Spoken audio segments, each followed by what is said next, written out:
ভোলা বাদে এবার দেশের দক্ষিণাঞ্চলের ৮ জেলায় নতুন করে যুক্ত হচ্ছে রেল লাইন।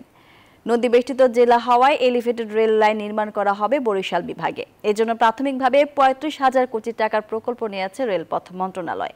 ফলে এবার দেশের ৬৩ জেলা রেল নেটওয়ার্কের আওতায় আসছে। রেলমন্ত্রী জিল্লুল হাকিম বলেছেন, রেল নিয়ে সরকারের মহাপরিকল্পনার অংশ হিসেবে সারা দেশে যুক্ত হবে প্রায় ৯০০ নতুন রেল লাইন। শাহনাজ ইয়াসমিনের প্রতিবেদন। ৭১-এর মুক্তিযুদ্ধে দেশের বেশিরভাগ রেল লাইন ধ্বংস হয়ে যাবার পর নতুন করে এ খাতে আর মনোযোগী হয়নি রাষ্ট্র। তখন থেকেই রেল ও যোগাযোগ মন্ত্রণালয় একসাথে যুক্ত ছিল। পরে ২০১১ সালের ৪ ডিসেম্বর পূর্ণাঙ্গ রেলপথ মন্ত্রণালয় গঠন করে সরকার। রেল মন্ত্রণালয় গঠনের পর গত ১২ বছরে পুরনো লাইনের সাথে যুক্ত হয়েছে আরও প্রায় ১,০০০ নতুন লাইন।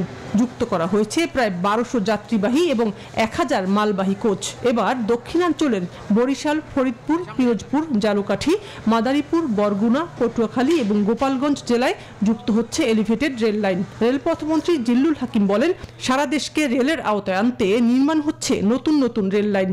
মাননীয় প্রধানমন্ত্রীর নির্দেশ, যত দ্রুত সম্ভব ভাঙা থেকে পায়রা পর্যন্ত বরিশাল হয়ে ৮টা জেলাকে কানেক্ট করে নতুন রেল লাইন নির্মাণ করার জন্য। পুরাটাই এলিভেটেড হবে, কারণ মাটির কন্ডিশন খুব একটা ভালো না।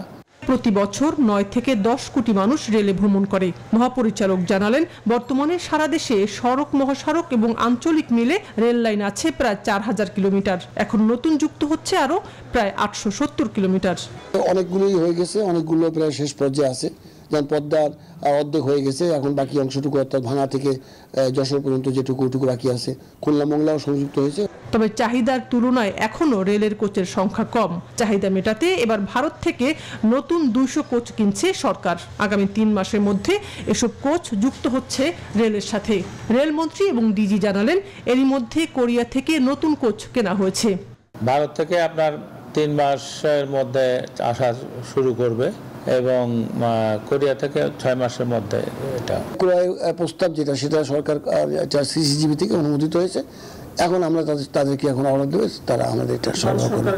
এদিকে রেলের ভাড়া নিয়ন্ত্রণে রাখতে সরকারের দেয়া ভর্তুকি সম্প্রতি তুলে নেওয়া হয়েছে। রেলমন্ত্রী এবং মহাপরিচালক জানান, ভর্তুকি তুলে নিলেও ভাড়ার উপর তেমন প্রভাব পড়বে না।